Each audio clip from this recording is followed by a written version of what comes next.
Bonjour à toutes et à tous, bienvenue à ce nouveau plateau des rencontres recherche et innovation. J'espère que vous allez bien et j'aurai le plaisir tout au long de cette heure et demie qu'on va passer ensemble de parler avec nos invités de cet après-midi, de cette fin d'après-midi pour ce troisième plateau, de parler d'innovation. Peut-être que ça vous dit beaucoup de choses, un produit innovant, innové.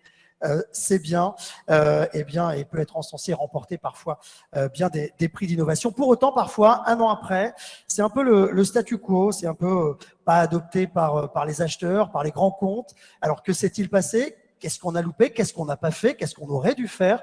Alors, on va essayer un petit peu d'avoir des retours d'expérience de celles et ceux qui innovent au quotidien, pour qui ils ont des approches un petit peu différentes. On aura l'occasion d'en reparler tout au long de cet après-midi, et puis parler aussi des utilisateurs et du consommateur, évidemment, parce qu'il est celui qui est directement concerné par ces innovations. Voilà autant de questions auxquelles on va essayer de répondre, et puis des questions que vous allez pouvoir vous aussi nourrir, puisque vous allez pouvoir poser vos questions sur le live directement, poser sur le live vos petites questions, vos réactions, et puis on vous demandera de temps en temps comme ça de réagir avec nos invités. Ce sera le cas dans quelques instants. Je vous propose de faire un petit tour de table des invités de ce plateau. Comment booster la diffusion de votre innovation? C'est Irvine Woods qui est avec nous. Bonjour Irvine. Bonjour. Vous allez bien? Ça va? Tu vas bien plutôt? Oui, parce qu'on se tutoie en dehors, du coup on va se tutoyer ici aussi. Absolument, oui, je vais très bien et très heureux d'être là. Alors tu es directeur innovation sport et process chez Decathlon International. L'innovation, c'est dans les gènes de Decathlon. On y reviendra dans un instant. Oui, absolument, on va en parler. On en parle dans quelques instants, c'est un teaser, tu vois, c'est pour que les gens restent. Sloane Simoneau de chez Big Green. Oui, directeur adjoint Big Green, donc le bureau d'études du groupe Baudelaire Environnement. Voilà. Un groupe indépendant et familial des Hauts-de-France, plus de 500 personnes, dans le traitement et la valorisation des déchets non dangereux. Voilà, Baudelaire Environnement, qu'on connaît tous et toutes, et Big Green qui a été créé justement pour mettre en place justement des projets innovants en fin de chaîne presque de Baudelaire. Big Green créé en 2019, oui, pour développer et booster l'accélération du groupe. Il y aura également Bastien Lebêtre du Garage. Bonjour Bastien. Bonjour José. Alors le Garage, c'est basé à Lille, c'est justement basé dans un ancien garage finalement, et c'est un incubateur en quelque sorte. Alors c'est un peu plus que ça, c'est un lieu vivant, un écosystème de commerce et d'innovation. On y reviendra également. Benoît Gourlet, fondateur de La Virgule. Bonjour. Témoin d'innovation, il va partager avec nous les différentes étapes de l'innovation. Tu en as des choses à nous raconter. Plein, et on collabore avec les trois autres invités ce soir. Tu les connais tous en fait. Exactement. Il y aura également Philippe Noguescuvel qui nous rejoindra de Faiveley Transport, et puis Sébastien Pérec, voilà, comme ça vous savez tout, en fin d'émission pour un petit mot de conclusion. Allez, je vous propose, et vous réagirez, de commencer par un petit bicast, un petit nuage de mots. Alors que vous soyez en présentiel avec nous ici en direct de la chaufferie à Tourcoing ou chez vous, vous allez pouvoir scanner le QR code qui s'affiche à l'image avec cette question pour vous. Quelles sont les clés de la réussite du lancement d'une innovation, ou qu'est-ce qui fait que l'innovation sera un succès commercial d'après vous? Voilà, des petits mots que vous nous écrivez, puis nous, on va réagir un petit peu à tout ça ici sur le plateau. Ça y est, je crois que c'est lancé. Donc, vous avez le petit QR code qui va bien. On va essayer de ne pas vous influencer en vous donnant des mots sur les mots-clés du lancement d'une innovation, mais il y a forcément des mots qui vous viennent à l'esprit, comme ça, sans les donner, évidemment. Je ne les donne pas, donc. Non, tu ne les donnes pas? Tu veux pas? Ah bah non. Ah bah non, ok, d'accord. Il ne veut rien dire. Non, mais il y a comme ça. Je laisse les gens répondre. Ouais, non, et c'est pas ça. C'est là où je voulais en venir, c'est que pendant que les gens nous écrivent, c'est qu'en fait, on va le voir d'ailleurs, hein, vous avez tous et toutes finalement, avec un but qui est le même, qui est de proposer un produit innovant répondant parfois à un besoin, une approche différente en fait. Et c'est ça qui peut être intéressant, c'est de voir que finalement, pour toi, ce mot est venu peut-être, ou cette étape est venue bien après dans la réflexion de l'innovation finalement.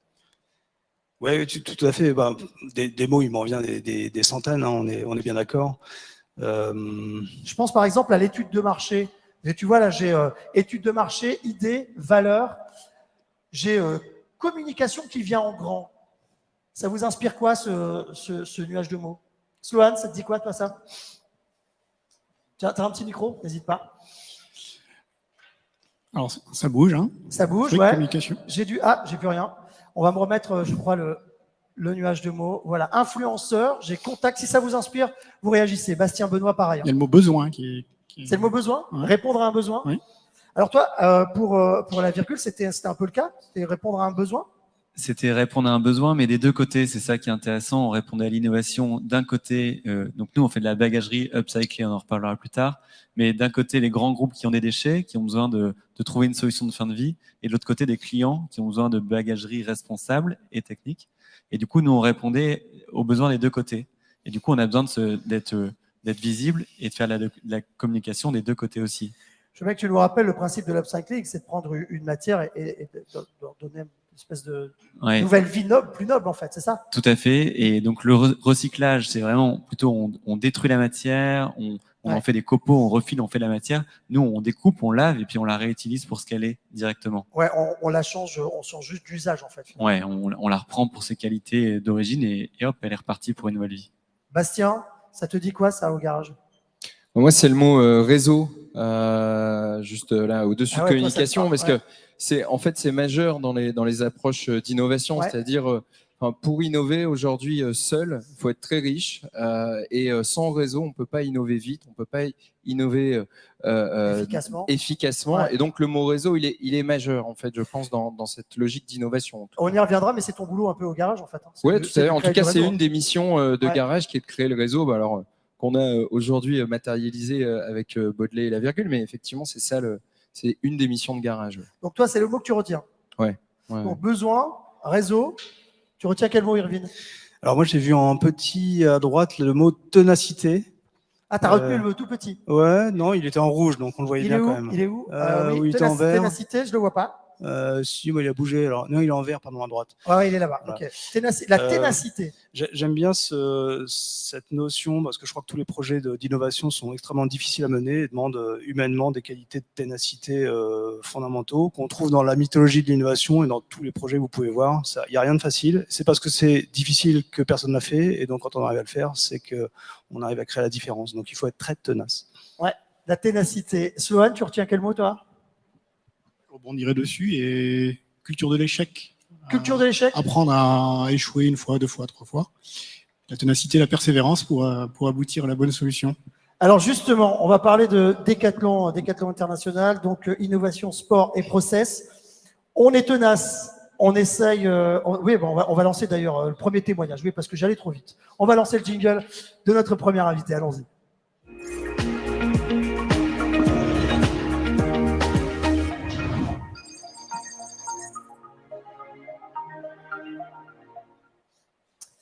Et c'est Irvine. Voilà, t'as vu, t'as eu droit à un petit jingle et tout. Hein, t'as vu ça. Irvine, alors, tu as retenu, toi, le mot de ténacité. Tu nous parlais d'échec et de pouvoir recommencer, s'adapter à chaque fois. Je l'ai dit tout à l'heure en préambule, l'innovation, la réflexion, c'est presque dans la genèse de Decathlon. Elle est comment, cette approche, ce rapport à l'innovation chez Decathlon? Alors, Decathlon, peut-être pour contextualiser un petit peu, même si vous connaissez, j'imagine, l'entreprise, donc je ne vais pas la représenter dans sa globalité. Elle a été créée en 1976 par un innovateur à la base, qui avait décidé de mettre tous les sports sous le même toit. À l'époque, c'était révolutionnaire. L'entreprise s'est mise à faire ses premiers vélos dans les années 80 parce qu'un fournisseur ne voulait pas les livrer. Ah ouais? Oui, tout à fait. Et donc, l'entreprise a dû trouver des solutions pour faire ses propres vélos dans les années 80. Et dans les années 90, l'entreprise a commencé à créer ses propres produits dans tous les domaines.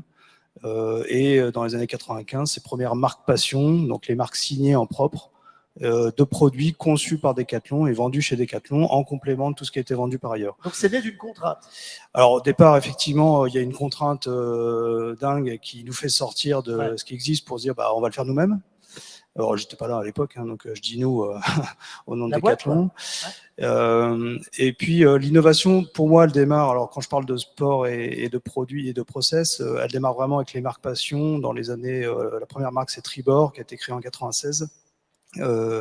Sur les sports d'eau à l'époque. Et en fait, à partir du moment où on signe quelque chose, où on dit Tribord signe les sports d'eau de Decathlon, en fait, il faut raconter quelque chose. Et donc, la démarche d'innovation va être directement liée au fait de signer pour dire si on signe, c'est qu'on apporte quelque chose de différent, on en est fier, c'est innovant, donc on va le signer, c'est remarquable. et ça va résonner de cette façon-là. On avait d'ailleurs l'habitude de dire une marque qui n'innove pas est une marque qui meurt, et c'est assez juste. Ou si vous regardez un peu les marques que vous avez en tête, les marques qui ne se renouvellent plus, Ouais. ou qui se laissent dépasser par tout ce qui se passe autour d'elles, finissent par disparaître, tout simplement, y compris des géants comme Kodak, comme Nokia et comme plein d'autres. Donc il faut être toujours conscient de ça, quelle que soit la taille, et c'est vrai aussi de Decathlon. Faut voir arriver, en fait, faut arriver à avoir un œil sur les attentes du moment, mais déjà avec une anticipation de demain sans aller trop vite. Il y a une question de timing aussi. Il y avait ce mot-là d'ailleurs tout à l'heure. Il y avait le timing aussi.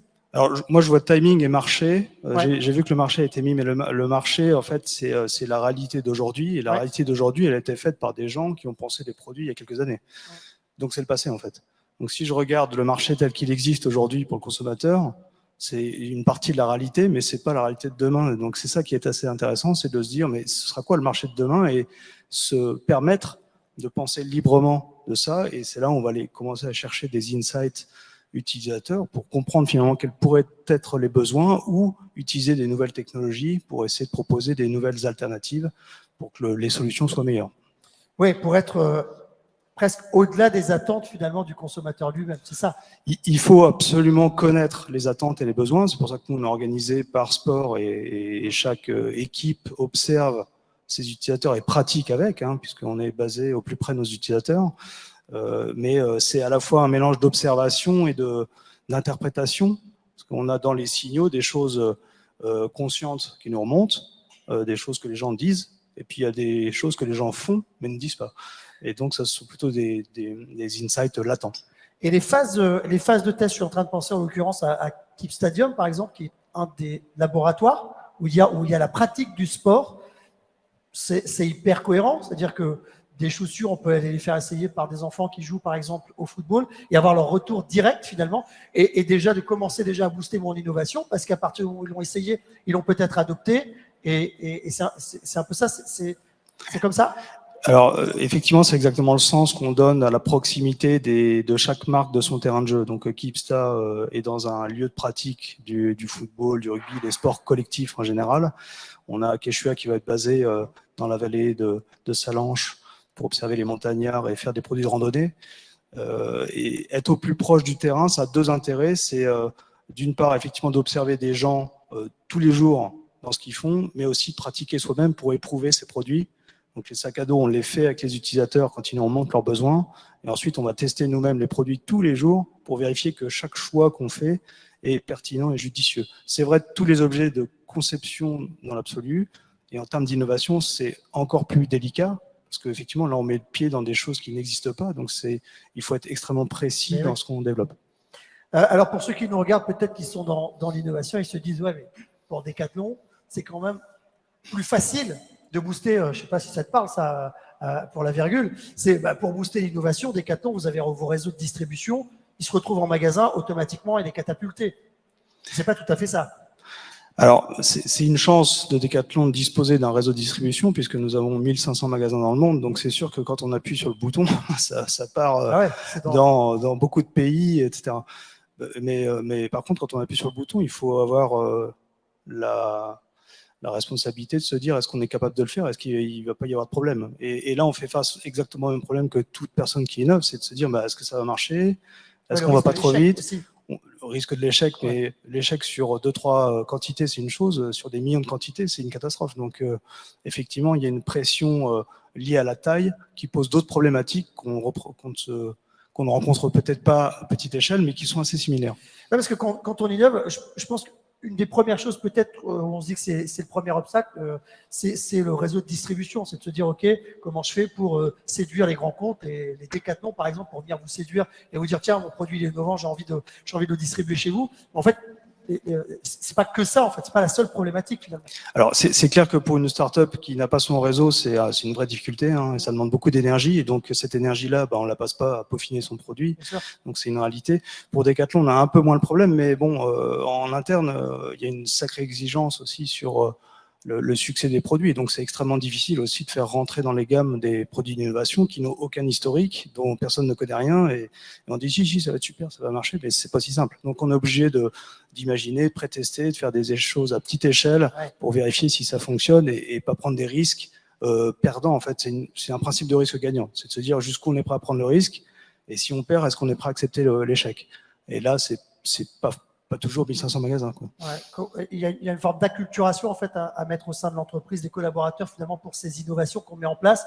Je pense aux vendeurs très concrètement sur le terrain en fait, qui va être dans les rayons, qui va proposer le produit. Il faut qu'il le connaisse, il faut qu'il y croit, il faut qu'il arrive à avoir cette vision aussi pour le client finalement. C'est ça? Carrément, oui. Il faut qu'on convainc, et on passe beaucoup d'énergie d'ailleurs à se convaincre en interne, non pas de convaincre par obligation, mais par séduction en fait. Et donc on a beaucoup de processus en interne pour essayer de donner envie, de séduire, de dire regardez ça, c'est génial, testez-le vous-même, faites-vous vos convictions. Après, si la personne n'est pas convaincue elle-même, elle sera pas bonne vendeuse. Donc voilà, c'est toute une dynamique. Mais par contre, c'est pas un jeu gagnant à tous les coups. Donc il faut prendre des risques, oser. C'est là où la culture d'entreprise intervient. C'est que c'est des réflexes créatifs et de prise de risque mesurés, mais en même temps où il faut que l'audace ait sa place. Donc c'est toujours un calcul assez fin. Les vendeurs dans les magasins jouent un rôle fondamental vis-à-vis des clients, bien sûr, pour leur donner envie, leur montrer. Quand on avait lancé la tente 2 secondes, on avait eu un plan qui était assez simple. On avait donné une tente à chaque vendeur, et le samedi, quand il y avait beaucoup de monde dans le magasin, on lançait des tentes en l'air. Et les gens se retournaient et disaient, c'est quoi ce truc? Et juste ça c'était un plan marketing, en fait, à lui tout seul. Bon, ça coûte 0, donc c'est juste un peu de temps. Mais là, on a l'exemple typique, la tente en 2 secondes. Est-ce que les utilisateurs, ils l'attendaient, cette tente? Est-ce qu'ils se disaient, une tente qui s'ouvre en 2 secondes? Quand elle était là, c'était une évidence, mais avant ça, tu vois, il y avait déjà des tentes qui se montaient plus ou moins rapidement. Alors en 2 secondes, c'était l'idéal. Mais alors cet exemple, il est iconique chez Decathlon, il est très très connu. Mais alors je pourrais vous dire, raconter la mythologie, la légende raconte. La légende. Mais les gens demandaient plein de choses. Ils demandaient du poids, de la légèreté, la compacité, un truc où on n'a pas de déperlance, qu'il fasse noir la nuit, qu'on n'ait pas trop chaud. Ils demandent plein de choses. Donc quand ils demandent 50 trucs, comment savoir que ce truc-là est plus important que les autres? Ça, c'est pas évident. Et c'est vrai que dans tout ce qu'ils demandaient, il y avait quand même des gens, et on voyait dans les vidéos d'écoute utilisateurs, des gens qui disaient non mais la tente là, les tentes Igloo, il me faut une demi-heure pour la monter, moi je veux un truc qui se monte comme ça. Les gens faisaient le geste, ils faisaient vraiment le geste, je veux un truc qui se monte comme ça. Et là, il n'est pas en train de dire je veux une tente qui se monte en 2 secondes, il est en train de dire ça m'ennuie de monter une tente en une demi-heure, j'aimerais quelque chose qui se monte instantanément. Une fois que vous avez ça, vous n'avez pas fait un millième du chemin, mais bon, vous le savez. Et d'ailleurs, on l'a su assez longtemps avant que la tente émerge. Puis un jour, ça a croisé un autre truc, et là, on s'est dit, ah tiens, ça c'est peut-être la solution à ce problème-là.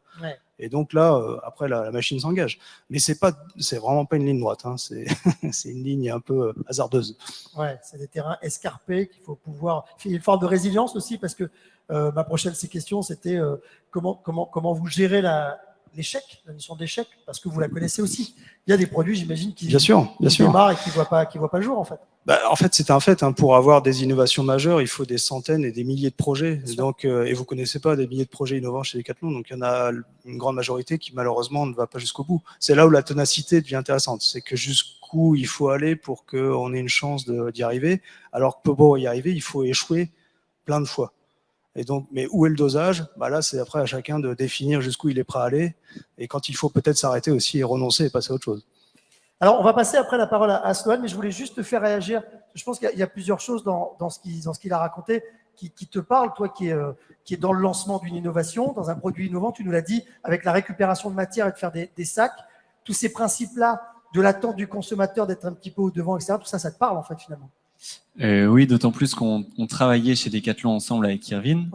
Et on a choisi de créer cette innovation en dehors de l'entreprise, parce que les contraintes de la taille de Decathlon et de son positionnement faisaient que notre innovation pouvait mieux vivre à côté qu'à l'intérieur. Et finalement, on l'a créé avec des moyens beaucoup plus faibles, donc avec de la ténacité, parce qu'on était vraiment dans l'exploration avec nos petits moyens à nous, mais on préférait faire émerger cette innovation comme ça. Et Irvine connaît bien le sujet, puisque notre premier sac a été fait à partir de kayak gonflables. Irvine gérait la marque des sports de pagaie à l'époque. Donc, il nous expédiait dans notre petit garage des palettes de kayaks défectueux. Et nous, on innovait dans notre appartement avec, on a appris à coudre pour faire ça. Et voilà, et c'est comme ça que le processus s'est lancé. Donc, ce que tu veux dire, on y reviendra tout à l'heure, mais tu n'as pas voulu en fait rentrer dans le schéma réseau de distribution, etc. C'est ça? On préférait avoir une feuille blanche complète pour innover. Ouais. Eh ben, c'est un bon teaser pour ce dont on parlera tout à l'heure au sujet de la virgule. Et je vous propose un petit bicast à nouveau, un bicast avec une nouvelle question, avec un petit classement des petits arguments qu'on va vous proposer, que vous soyez en présentiel ou en distanciel, c'est-à-dire à la maison en train d'assister à ce plateau. Voici une nouvelle question, le classement maintenant, un petit classement. Et vous, où en êtes-vous dans votre process d'innovation, vous qui nous regardez?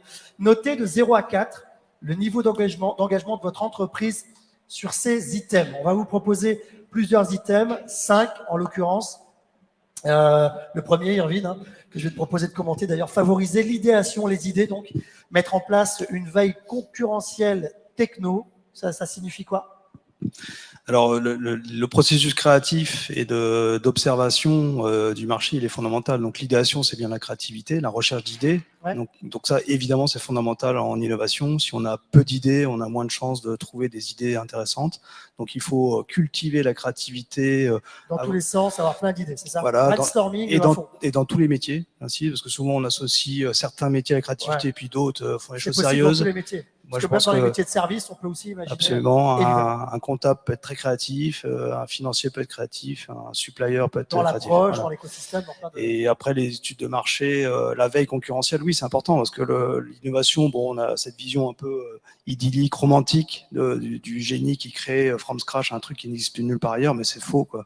Il y a des milliards de gens qui réfléchissent à des objets, donc il faut regarder ce que les autres font et puis s'inspirer aussi de ça pour gagner du temps et faire mieux qu'eux, en fait.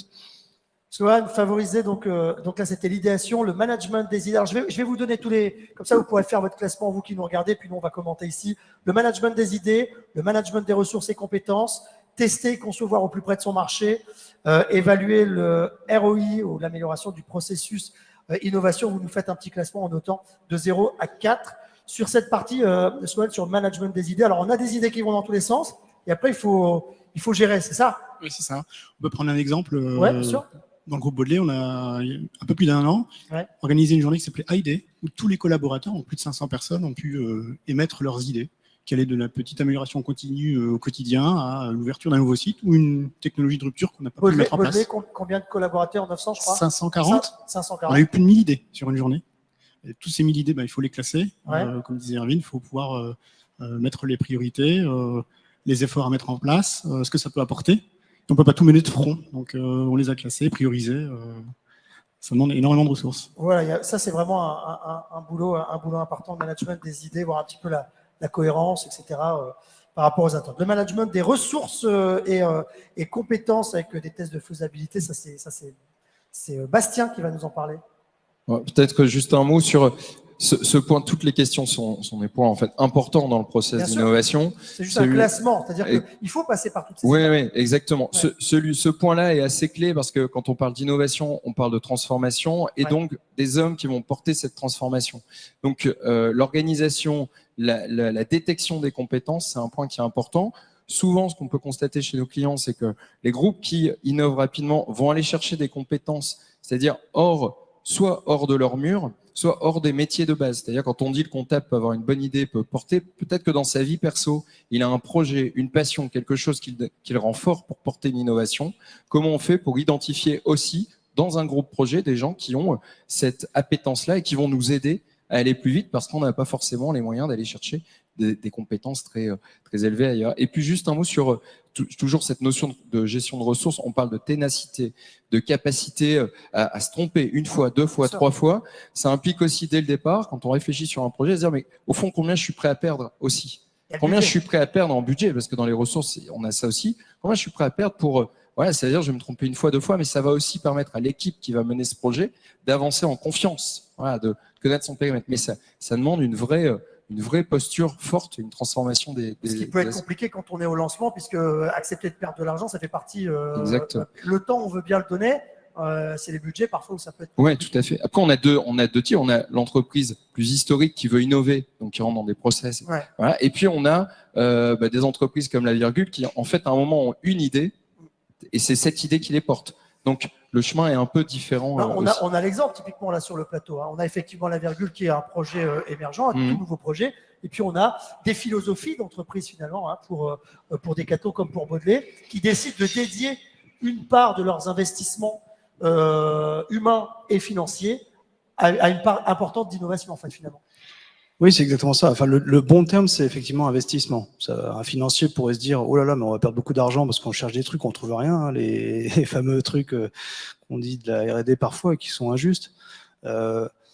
Mais en fait, c'est un investissement. Et comme c'est risqué, il faut se dire jusqu'où je suis prêt à investir à risque. Quel niveau de risque j'accepte. Jusqu'où je suis prêt à perdre. Exactement. C'est ça ? Exactement. Quand vous jouez, je vais prendre une image un peu très triviale, mais quand vous jouez au poker, si vous ne prenez pas de risque, vous êtes à peu près sûr de perdre. Donc, pour gagner, il faut risquer. Et si vous risquez, vous pouvez perdre, mais il faut accepter le jeu. Donc, innover, c'est un petit peu être aussi joueur de poker. Aïe, aïe, aïe, je voulais justement éviter ça. Mais...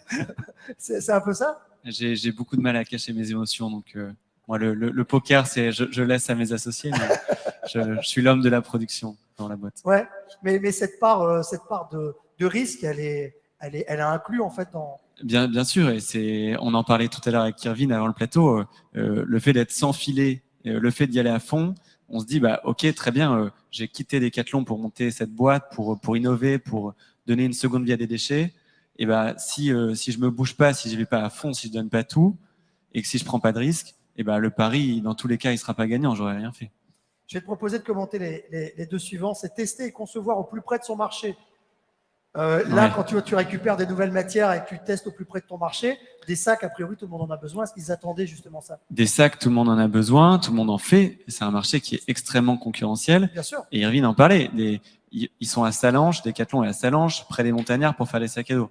On n'a pas cette chance. Enfin, on est à Lille, alors on est près des citadins. La chance d'être à on a beaucoup de chance d'être à Lille. On a beaucoup de chance d'être à Lille aujourd'hui. Mais je pense que c'est vraiment intéressant d'être proche des gens qui utilisent nos produits. C'est aussi très intéressant d'emmener dans le process d'innovation des gens qui connaissent rien, qui ont des compétences complètement différentes.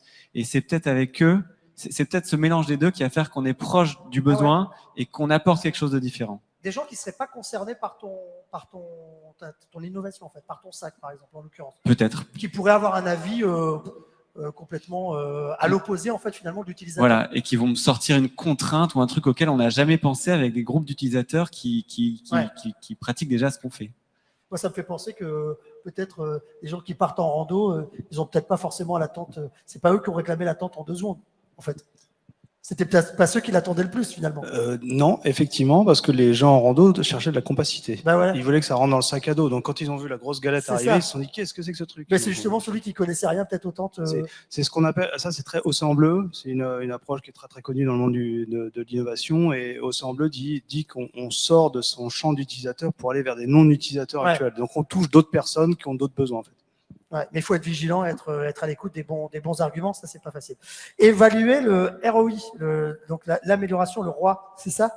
L'amélioration du processus d'innovation, c'est quoi ça ? Alors nous, le projet a 3 ans, Sloan, Irvine, Bastien le connaissent, l'entreprise a 1 an. Donc mesurer notre ROI, aujourd'hui on n'est pas les mieux placés, mais pour le faire avec beaucoup de recul, mais c'est sûr que c'est nécessaire, et je pense qu'une entreprise qui le fait pas et qui mesure pas les bons indicateurs, notamment le ROI, et ben elle va C'est quoi cet indicateur du ROI ? Rappelle-le-nous. Bah c'est mesurer la valeur qu'on a créée par rapport à ce qu'on a dépensé. C'est le ratio, c'est un ratio voilà. Qui nous permet de savoir, ok, j'ai dédié autant de temps, autant d'argent, et potentiellement ce que c'est ça ? Voilà. Enfin, je ne sais pas si quelqu'un veut compléter. Moi, je peux ajouter un petit point là-dessus, mais c'est vrai que le retour sur investissement, il y a beaucoup de projets souvent qui se posent la question de combien je vais gagner à la fin du projet. Alors, à la fin, déjà, c'est variable. Mais en fait, la question pour moi, c'est pas exactement celle-là. La question, c'est plutôt quel est le potentiel du projet. Et c'est un petit peu différent, mais s'il y a un énorme potentiel, on peut se dire, bon, bah tiens, ça vaut le coup de prendre un risque, et puis on va essayer de prendre le maximum du potentiel. Par contre, si vous prenez énormément de risques sur quelque chose qui a peu de potentiel, bon, je vous conseille d'aller voir ailleurs. Ouais. On va regarder, tiens, justement, ce petit classement que vous nous avez proposé. On a pris du temps pour le commenter et c'est très bien comme ça. On va regarder le résultat, le petit classement que vous nous avez fait et vous nous dites si ça correspond, Alors, on a 4 sur 6 sur l'amélioration du processus d'innovation, donc il arrive en dernière position. Donc c'est sur le fameux retour sur investissement. Favoriser l'idéation, donc mettre en place une veille concurrentielle techno, c'est les fameuses idées qui vont un peu dans tous les sens. Ça arrive oui, juste après, donc avec 3 sur 4. On va regarder les différentes. Voilà. On est en train de me dire en régie que c'est une note qui a été attribuée. Donc 3,5 sur le management des idées, gérer la sélection des idées pour en faire des projets. Le management des ressources et compétences, savoir qui fait quoi, se mettre en mode projet et mettre du budget. Donc pour les gens qui nous regardent, en tout cas, la part de donner du temps, attribuer un budget et de l'investissement, finalement, c'est une part importante. C'est pour l'instant l'item qui aura le plus une meilleure note, et je crois qu'il y en a un dernier. Test de faisabilité avec la recherche de techno, le prototypage et le fameux POC qui arrive et qui a donc 4 sur 6 pour le coup. Un petit commentaire sur c'est pas vraiment un classement, hein, c'est des notes qui ont été attribuées. Hein. J'ai dit que ça allait être un classement, mais non, ce sont des notes. Disons que sur le point des méthodes, là où qui était assez bien évalué, en fait, c'est assez facile d'imaginer qu'on peut transposer ce qu'on fait sur du développement classique sur l'innovation. Ouais. Dire, on va mettre de la gestion de projet, un rétro-planning, etc., des investissements, et puis à la fin. Mais je pense qu'il y a il y a plein de pièges en fait dans cette transposition. Il faut faire super gaffe à ça. Et ça joue sur des toutes petites nuances. Par exemple, dans les deux cas, il faut un planning. Dans un cas, c'est un rétro-planning. Dans l'autre cas, c'est un planning. Ça a l'air d'être la même chose, mais c'est pas du tout la même chose, en fait. Et le mental des groupes de travail doit être... faut vraiment faire attention à chaque point pour pas imaginer que il suffit de décider d'innover, de répliquer le process, de dire, je trace la ligne droite et puis je serai arrivé, c'est gagné. Donc, ça vaut le coup d'interpréter bien ce qu'on essaie de ramener sur ce champ d'innovation. Vous voulez commenter un petit peu ce que vous avez vu ou pas? Parce que j'ai une question là, juste après. Combien de projets soumis et combien de projets retenus par an chez Decathlon? 1 million. Je ne vais pas pouvoir vous répondre. Il y a 40 000 référents chez Decathlon. Donc, 40 000. Ouais. Et on renouvelle ses produits régulièrement. Donc, c'est des milliers de projets, d'idées brassés tous les ans dans toutes les entités. Combien on en retient ça dépend de quoi on parle. Moi, sur l'innovation, je peux vous dire que ça se compte plutôt en centaines. En fait, c'est des centaines de projets qu'on brasse chaque année. Une centaine de projets et combien, du coup, sont retenus? En fait, il n'y a pas vraiment de retenu ou pas retenu. C'est plutôt le but, c'est d'aboutir. Donc, moi, j'utilise souvent l'image de dire, en gros, pour 1000 idées, vous avez 100 projets. Pour 100 projets, vous avez ou 100 concepts. 100 concepts, 10 projets. Pour les 10 projets, il y en a un qui va aboutir. C'est ce ratio-là, en fait. Et plus vous aurez d'idées, plus le projet, à la fin, a une chance d'être exceptionnel. Maintenant, si vous voulez aller plus vite, vous faites moins d'idées, mais bon, votre projet sera moins bon. Donc, c'est un ratio qui est difficile à évaluer, en fait. Oui, parce qu'après, il y a des projets qui vont venir s'entrecroiser aussi ou absolument. Parfois. Oui, encore une fois, c'est pas. Alors, il y a un truc, moi, contre lequel je me bats, c'est la notion de bonne idée, quoi. De se dire, faut trouver c'est ça. Le coup du Eureka, j'ai trouvé l'idée, il n'y a plus qu'à. En fait, c'est faux. Hein. Il faut absolument pas chercher la bonne idée. C'est des idées, elles s'enrichissent, elles se bonifient, elles se croisent, elles s'hybrident, elles se transforment tout au long du sujet. Donc, il faut pas se dire, je cherche une idée, je la fais. C'est un processus permanent, en fait. Ça, c'est plutôt rassurant pour ceux qui veulent innover, qui sont peut-être à se dire, j'ai un truc, dont j'arrive à transposer son usage, son utilisation, j'arrive à voir quelle va être son utilité. Pour autant, j'arrive pas à dire, c'est cette idée-là. Tu vois ce que je veux dire?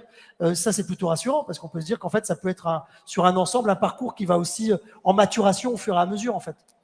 Ouais, alors je sais pas si c'est pas rassuré, mais moi j'ai vu des idées excellentes devenir nulles et des idées nulles devenir excellentes. Donc ça marche dans les deux sens. Le début d'un truc, peut-être que tu vas pouvoir nous témoigner de ça justement par rapport à ton approche. Le début d'une idée qui arrive comme ça un peu, qui a l'air un peu bancale, mais qui a l'air d'être un truc qui peut avoir une petite utilité à l'usage et puis qui au fur et à mesure prend une espèce d'ampleur en fait au fur et à mesure, Sloan.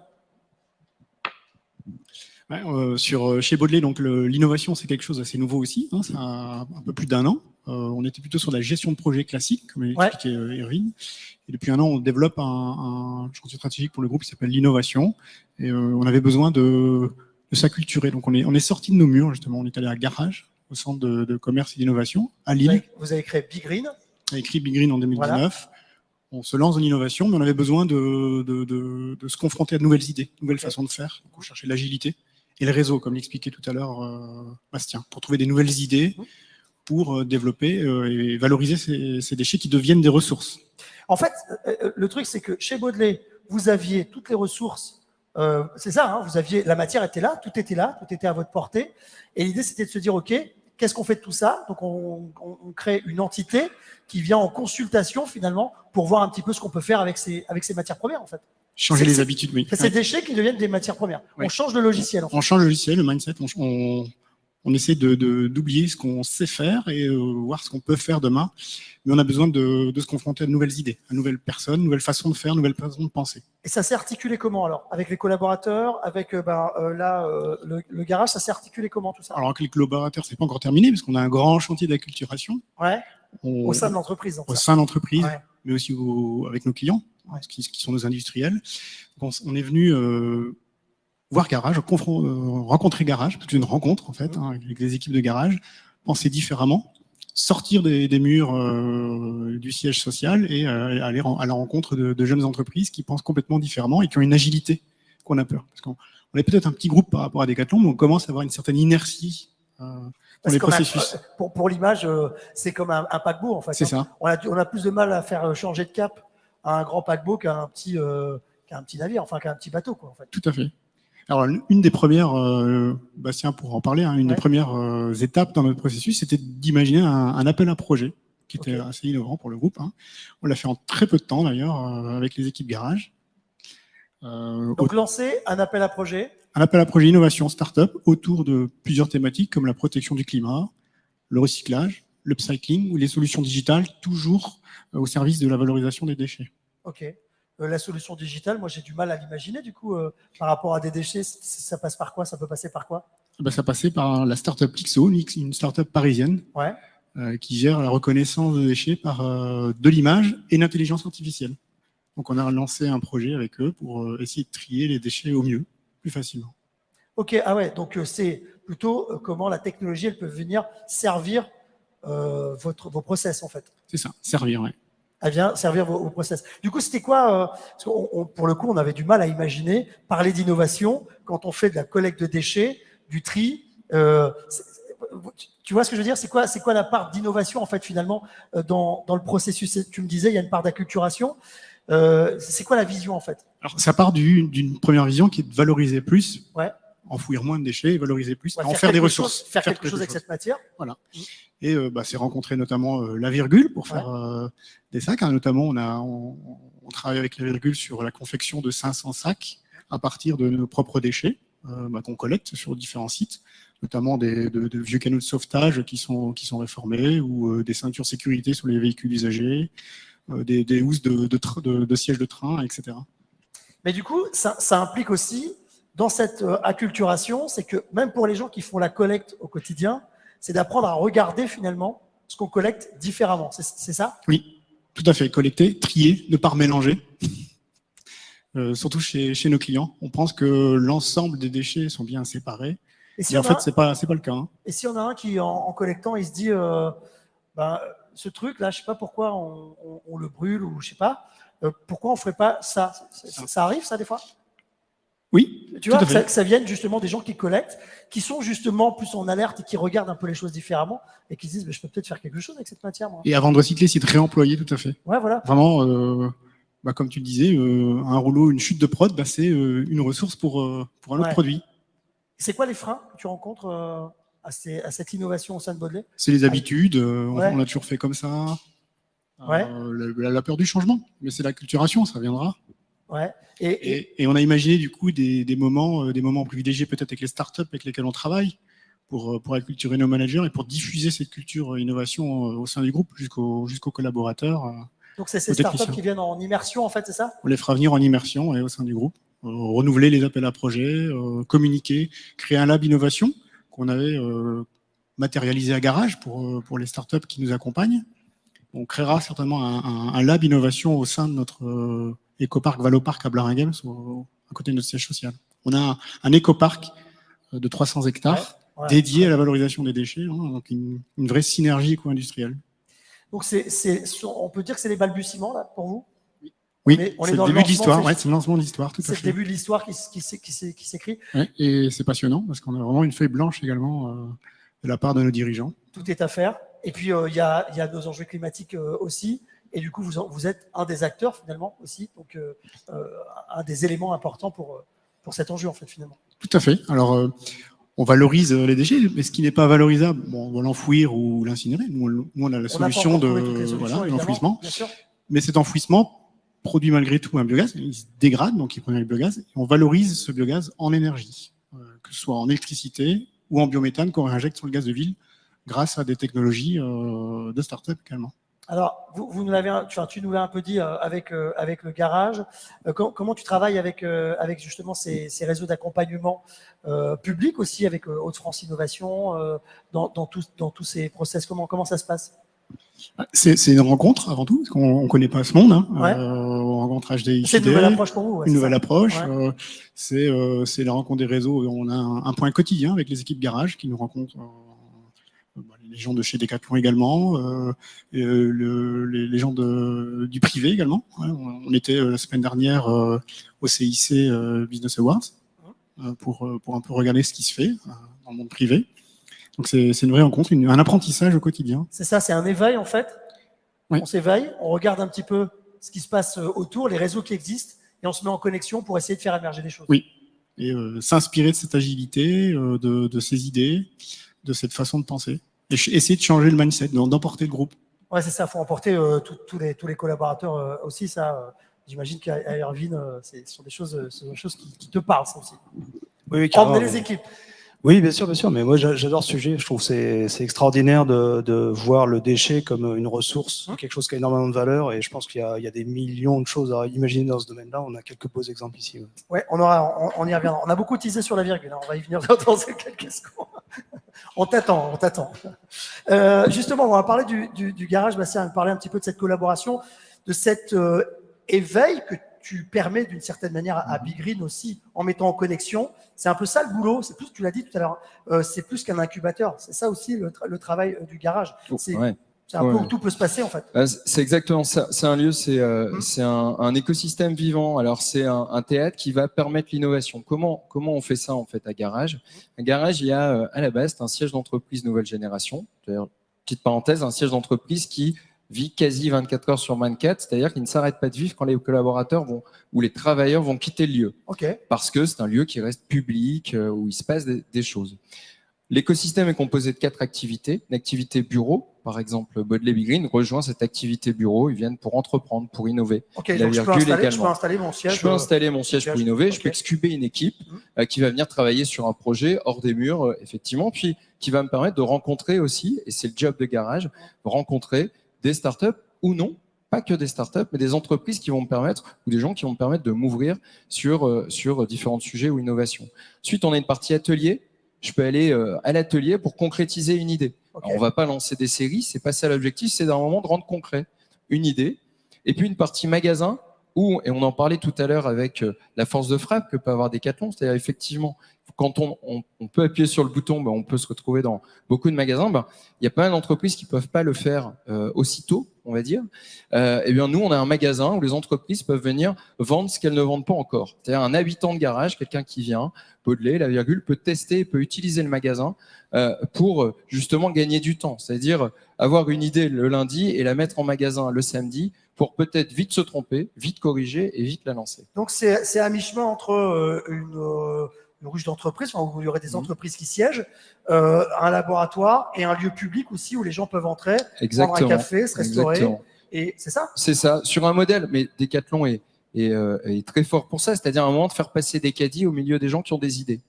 C'est ce qui se passe dans beaucoup de lieux. Voilà, c'est ce qu'on a fait à Garage. C'est-à-dire on permet aux caddies, des gens qui vont acheter dans le magasin, de rencontrer la virgule, de rencontrer Baudelaire, de vivre tout ça dans cet écosystème, d'essayer de rendre l'innovation populaire, au fond. Puisque c'est l'exemple qu'on a aujourd'hui. Comment vous avez travaillé avec Baudelaire, justement? Comment vous les avez accompagnés? Parce qu'en fait, si j'ai bien compris, c'est une forme d'éveil en se disant, OK, on a de la matière première, on a des trucs, on a envie de faire des choses, on a envie d'acculturer notre boîte aussi, à la faire avancer dans ces préoccupations-là, dans ces questions-là, et aussi de l'innovation. Comment vous les avez accompagnés pour leur proposer des projets Alors, il y a eu cet appel à projet. Comment ça s'est passé? Alors, il y a effectivement cet appel à projet, mais c'est avant tout, avec les équipes Baudelaire, de définir le cadre, c'est-à-dire quel type d'innovation, quelle transformation ils aimeraient à un moment intégrer intégrer. Et puis après, c'est un travail. En fait, c'est pas Garage qui fait cela, c'est-à-dire que c'est vraiment une équipe. On crée une équipe avec Sloan, avec Big Green, pour identifier des projets. L'appel à projet, c'était un sujet qui a permis d'identifier un certain nombre de startups, de gagner du temps et de créer des rencontres entre Baudelaire et des startups. Et ensuite, elles créent de la valeur ensemble. Mais il y a d'autres sujets et d'autres actions qu'on peut mener, des rencontres plus directes en magasin, par exemple, ou à un moment des problématiques qui sont remontées, c'est-à-dire des problématiques. Je suis une entreprise, j'ai tous les jours quasi des sujets de déchets. Et il se trouve que des entreprises qui passent par Garage, il y en a beaucoup. Récupérons ces problématiques, on les transmet à Big Green, et puis Big Green, avec son expertise, sa qualité, ses moyens, peut se mettre sur le sujet et le traiter. Et si tu n'as pas la solution en interne, tu vas chercher? On va chercher. Alors, il y a, pour ceux qui connaissent Garage, c'est donc Boulevard Carnot à Lille, c'est une façade qui fait un ancien garage. Ouais. Tout à l'heure, Benoît parlait de ce qu'il faisait dans un garage au début, et c'est souvent ça l'histoire des startups. Ouais. Mais la façade, c'est une façade qui fait 35 mètres et elle s'ouvre complètement. Sur la rue, c'est exactement ça, c'est-à-dire Garage, c'est un lieu ouvert.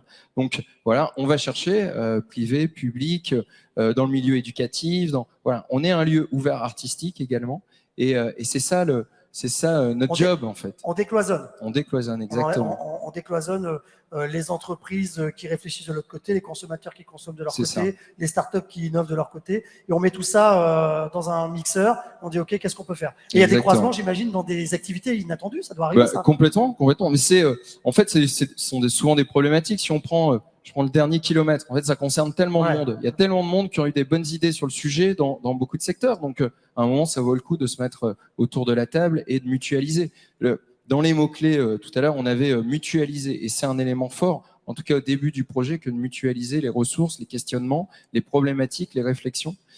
Et effectivement, c'est à nous d'aller piocher dans ces différentes entreprises qui sont à Garage. Oui, pour des entreprises peut-être un peu plus historiques qui ont peut-être une inertie, comme tu disais tout à l'heure, c'est de leur apprendre finalement à changer le logiciel et à travailler plus sous forme d'écosystème avec, c'est ça? Oui, il y a de ça. Après, je pense que les entreprises, au fond, les startups d'il y a 50 ans et les startups d'aujourd'hui, elles ont quoi de différent finalement? Au fond, elles ont un temps d'avance ou un temps d'écart, ou je sais pas, mais en tout cas, dans les entreprises historiques, il y a plein de monde qui innove et qui sont capables d'innover, et il y a des moyens, il y a de l'expertise. Donc, le job aussi de Garage, c'est de pas opposer. C'est-à-dire que la virgule a tout intérêt à travailler avec Baudelaire, et Baudelaire avec la virgule, voilà, à créer des choses ensemble, à se regarder au fond avec des expertises et des histoires différentes, mais les deux vont accélérer leur développement grâce à ça. En fait, on ouvre un champ des possibles en faisant que, du coup, la virgule qui aurait peut-être jamais rencontré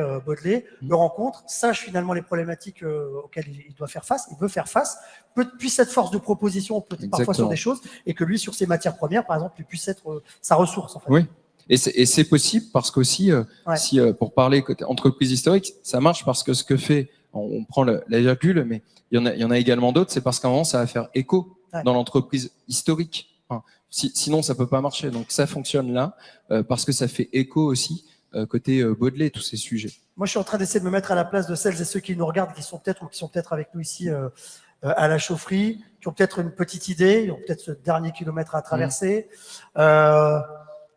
Qu'est-ce qu'on peut leur dire? Alors, on vous fera tout à l'heure un petit tour de table sur les conseils de nos experts, enfin de nos témoins en tout cas, de pousser la porte déjà d'endroits comme Hauts-de-France Innovation ou du Garage, parce que les interconnexions existent. Bien sûr. De s'apercevoir qu'il y a plein de connexions qui vont se créer, c'est ça? Oui, c'est ça. Et puis de pas avoir peur de mutualiser. Vraiment, c'est important. On avance beaucoup mieux, beaucoup plus vite à plusieurs entreprises ou plusieurs personnes.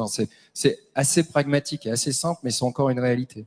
Ouais, parce que quand on innove et qu'on veut s'adresser à un utilisateur final, il y a des étapes par lesquelles on peut passer avec des collaborations, un écosystème justement qu'on va créer et qui vont nous permettre de traverser plus vite finalement, Exactement. que ce soit des institutionnels ou autres, pour faire ce fameux dernier kilomètre. Alors je termine là-dessus parce qu'il y a peut-être dans ceux qui nous regardent, si j'ai pas les moyens de m'installer au garage, comment je fais?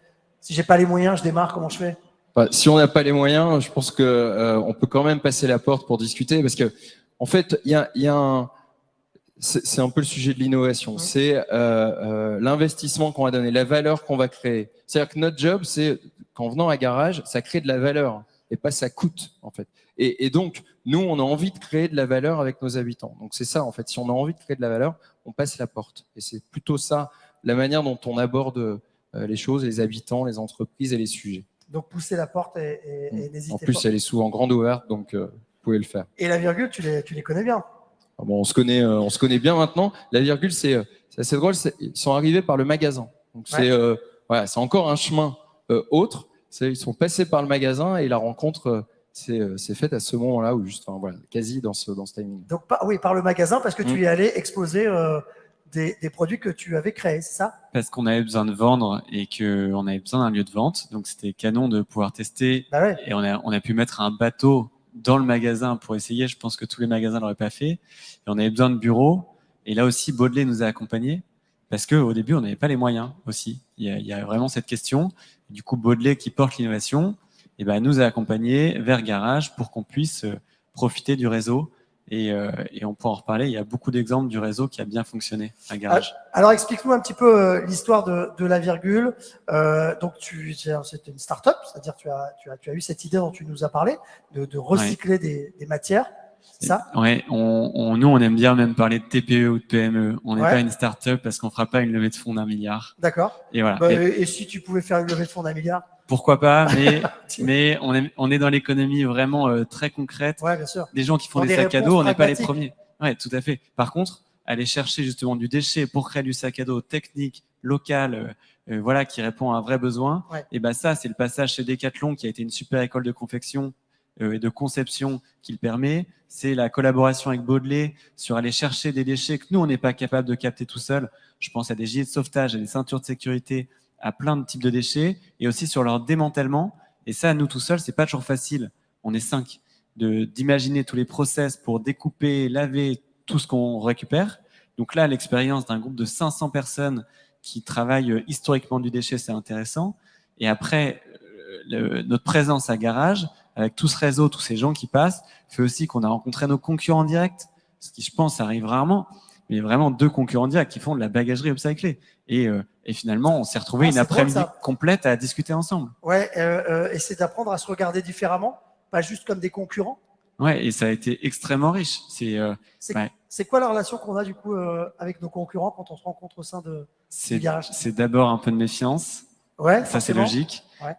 Et puis après, quand ces barrières elles ont sauté, parce que Garage est aussi un tiers de confiance. Je sais pas comment tu le ressens, mais nous on le ressent comme ça aussi. Je pense que les boîtes qui viennent nous voir à Garage, bah oui, on est installé là, les gens nous connaissent, ils sont aussi un peu garants de notre sérieux au quotidien d'une certaine manière. Et tout ça, ça nous aide à passer des étapes, quoi. Ouais.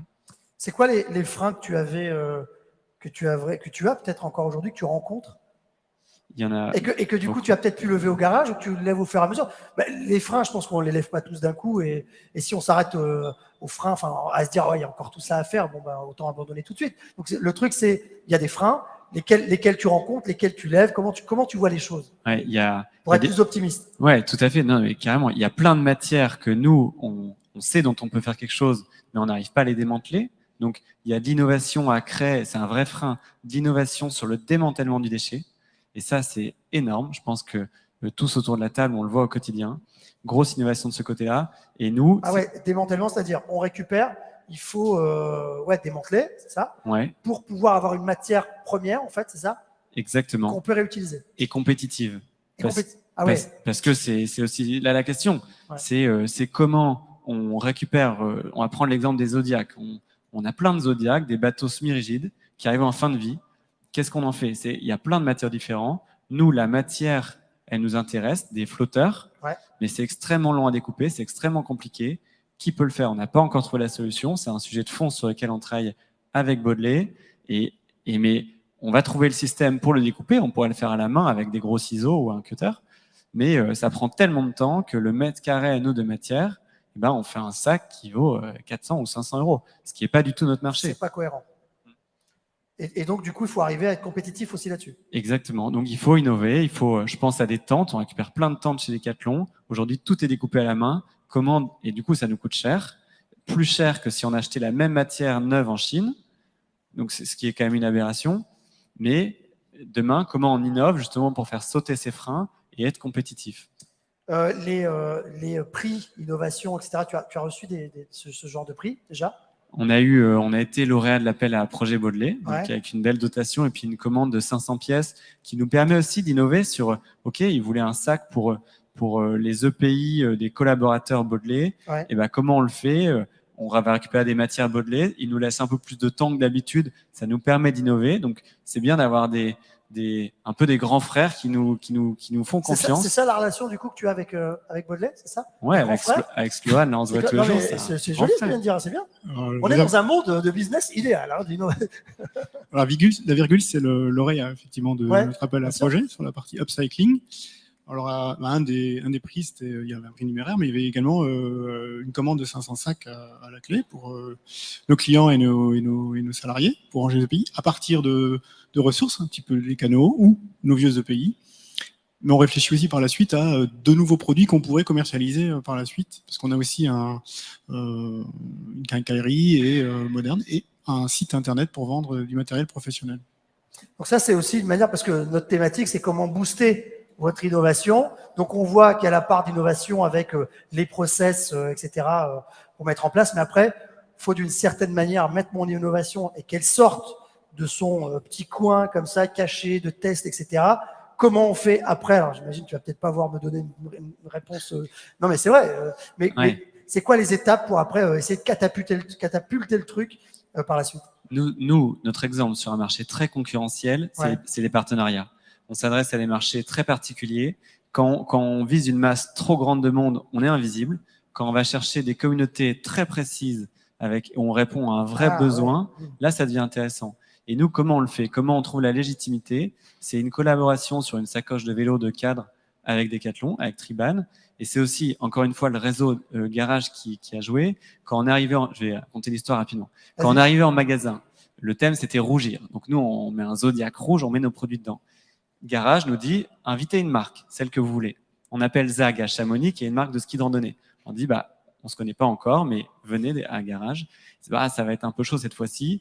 Mais donc, ils sont pas venus. Mais 2 mois plus tard, ils nous rappellent en disant, dans 1 an et demi, c'est nos 20 ans, construisons un sac de ski de randonnée ensemble, upcyclé, en collaboration.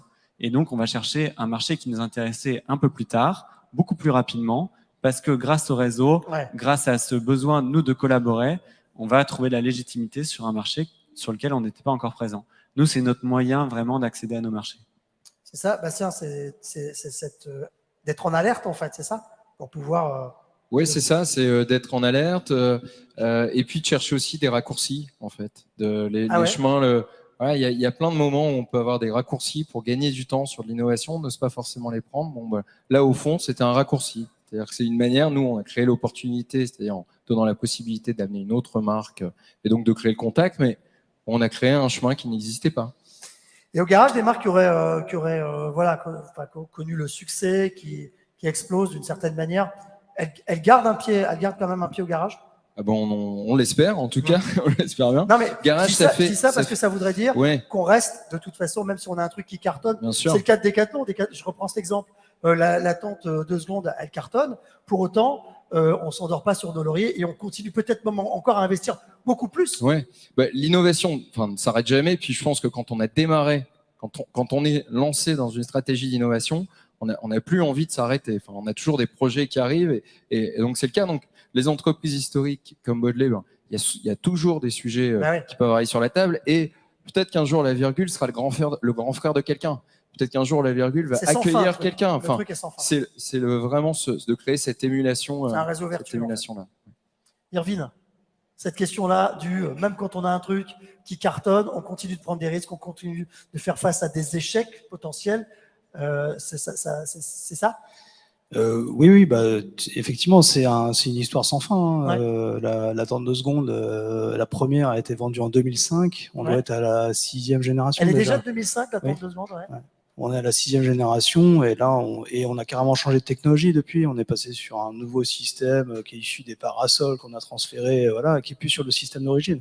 Donc, ça évolue parce que les gens, vous mettez une INEO pendant quelques années, les gens vont dire ouais, c'est génial, etc. Puis au bout d'un moment, ils vont dire ouais, votre truc quand même à replier, c'est pénible. Hein. Bon, d'accord, on va essayer de trouver la solution. On trouve la solution, et puis après ils disent ouais, mais c'est quand même vachement gros. Ah bah d'accord, on va faire plus petit. Et puis le repliage quand même, c'est pas 2 secondes. Ah d'accord, ok. Et donc en fait, l'exigence est sans limite, et c'est un jeu en fait. Hein. Moi, je prends ça comme un défi d'aller toujours plus loin et de rebondir et de perfectionner le truc, voire de changer complètement de direction en cours de route. Donc c'est un jeu permanent. Ouais. C'est facile, c'est peut-être trivial ce que je vais dire, mais c'est facile si je crois avoir une bonne idée, j'ai un truc qui, je pense, tient la route, d'espérer collaborer avec des boîtes comme vous. C'est possible. Je vous ai sur le plateau, donc j'en profite. Voilà. Oui, non, mais c'est possible, on l'a déjà fait. Je ne veux pas dire que c'est facile, parce que je vous disais, on a des milliers d'idées. En interne déjà. Oui, en interne, et puis nos clients en ont plein, donc on les écoute énormément. Mais encore une fois, avoir une idée, c'est un tout petit bout de chemin. Donc ensuite, déjà, les bonnes idées, il faut se méfier. Hein. Il y a souvent 10 autres personnes qui ont eu la même au même moment. Ça nous arrive à nous, hein, à tout le monde. Le fameux truc où on se dit, ah ouais, ça, c'est révolutionnaire. C'est ça, donc il faut se méfier un petit peu de ça. Mais après, il faut maturer, etc. Et puis quand le projet est un peu plus profond, alors souvent pour un inventeur externe, ce qui est déterminant quand même, c'est quand on est capable de poser un brevet, ça veut dire qu'on a fait un état de l'art, ça veut dire qu'il n'y a personne qui a trouvé une idée similaire à la nôtre et que c'est déposable. Donc déjà, ça a plus de valeur. Donc ça, c'est négociable. Après, avoir juste une idée brute qui sortirait du cahier, c'est un petit peu léger, quoi. Donc, faut faire maturer les idées, quoi. Ouais, faut les faire grandir, maturer. Mais non, mais c'est important de comprendre que finalement, les boîtes sont à l'écoute, en fait. Oui, bien sûr. Mais là, on a eu un bel échange d'ouverture, mais Decathlon, en fait, on est hyper ouvert à tous les niveaux et tout le temps, et on sait que notre avenir dépend de ça. C'est-à-dire qu'on n'a pas la prétention de savoir qu'on a tout compris, qu'on sait tout, et au contraire, on sait rien, en fait. Il faut être capable de se remettre en question, se dire, tiens, on aimerait faire ça, et qui serait capable de faire ça? Alors, on a la possibilité d'aller chercher des entreprises peut-être plus costauds, je sais pas, de faire appel à BSF pour trouver une nouvelle matière et rentrer dans des choses très très complexes, mais je pense que Benoît pourrait tout à fait toquer à la porte du magasin Decathlon dans le Nord, etc., et essayer de vendre sa gamme. Ça passerait aussi, en fait. Donc, la connexion, elle se fait à tous les niveaux, en fait. Et j'aime bien l'idée d'écosystème. Et on est tous dans un écosystème. Le but, c'est pas de tuer l'écosystème, mais de le faire vivre. Et chacun fait partie de l'écosystème. Un truc vertueux comme ça, où chacun... de nourrir. Mais l'exemple avec Benoît est vachement intéressant, parce qu'il a voulu le faire. Decathlon ne voulait pas le faire, ou c'était pas le moment, on n'avait pas les moyens, etc. Il voulait le faire absolument, et on pouvait l'aider. Donc, on l'a aidé. Et en fait... Déjà, il nous apprend des choses, il nous montre que ça c'est possible, il le fait comme ça, peut-être que nous l'aurait. Et puis peu importe, on verra bien comment ça évolue, mais c'est le principe d'écosystème, c'est une nourriture réciproque. Et puis il y a le label ID, vous le connaissez le label ID? Ça vous dit quelque chose? Label ID, vous connaissez? Eh bien, on va l'avoir maintenant. Je vous propose, sans plus tarder, de parler encore d'un autre témoignage d'innovation. Il y a le fameux label ID dont on va parler dans quelques secondes.